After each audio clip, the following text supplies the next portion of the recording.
Hey, welcome to Mama Mosey Tarot. If you're seeing this, I might have a message for you. I've got the Wild Child Oracle here with Reverie on the bottom. So you might be kind of in a place where you're just thinking about all of your success that you've had and kind of celebrating you a little bit. That sounds familiar. Stick around. Shelter, though. So shelter can be a card of taking shelter from something or sheltering in something. And I usually get that card as taking shelter from something, but it's like you're hiding in your good, in your success. So why is this being, it's fogging your vision. You need to find a new goal to come up with, I'm getting the feeling. Like, yes, you've had a lot of, really? Like, yes, you've had a lot of success, and it might be something so much that it catches your attention just for a little bit. It's like it pulls you, and then it's like something else completely distracted you. But you should go back to this. Whatever caught your attention, something that you keep going back to with that amber. And I don't have the guidebook for this. This is just a straight up oracle read. Because where I got it from, I didn't get a guidebook with it.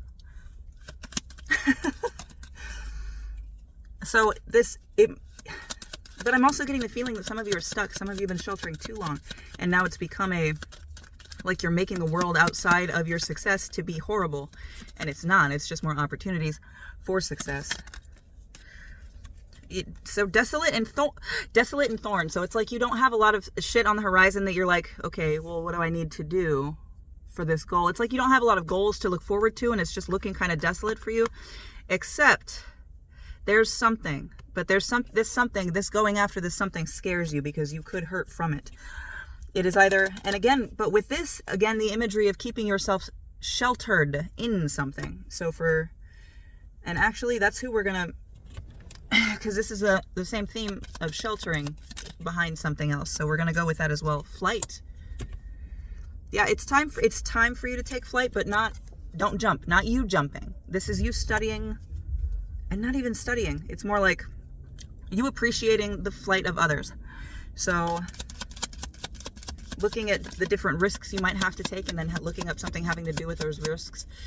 Even fucking Reddit or blogs or anything like that. Just kind of getting a lot of information and then letting yourself run with it after that.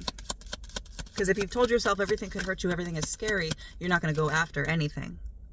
Glimpse. So we've got glimpse in reverse. And this makes me think that you're seeing things that are pulling your attention. You're seeing things, and I'm even possibly saying things that are like getting your attention. You're like, fuck, that could, no. But there's a real strong part of you that's shutting that down. And I have a feeling it's fear. Shadow. There's something in you that you have not handled. Mudras might be helpful for you. I usually don't pay attention to the way that hand is held. Mudras might be helpful okay. So it is going to be mudras and meditations, because we got Reverie again. But Reverie with shadow is really getting into your shadow work. It's like you've barely touched the surface and you've done a little bit and you're like, that's it, I'm done, I'm cured. This is great. Look at all of this success all around me. But it's just straight up echoes of success. It's not the success itself. And it's great that you have those echoes and those memories to go back to, especially to help you get through things when things aren't really necessarily so clear to you. But that's what you're doing in the search for information that I'm telling you about too. You need to look into and find out the certain risks and attachments that happen with things that you could get into. But first you got to follow that thing. That's the very first thing you got to do. And we have another card so that we have gentleness and air. So be gentle with your thinking and how you chose to put yourself back together. Somebody might have watched Grey's Anatomy recently. But be gentle with yourself. This is not supposed to be something even really necessarily a lot of earth-moving, shattering revelations. This is just kind of a little hip check back into place, right? A little hip check back into the path of passion. So I'm going to go through one more, and if nothing else comes out, I'm going to consider that the end of the reading. Check the bottom of the deck. Yeah, nothing else comes out. Slumber.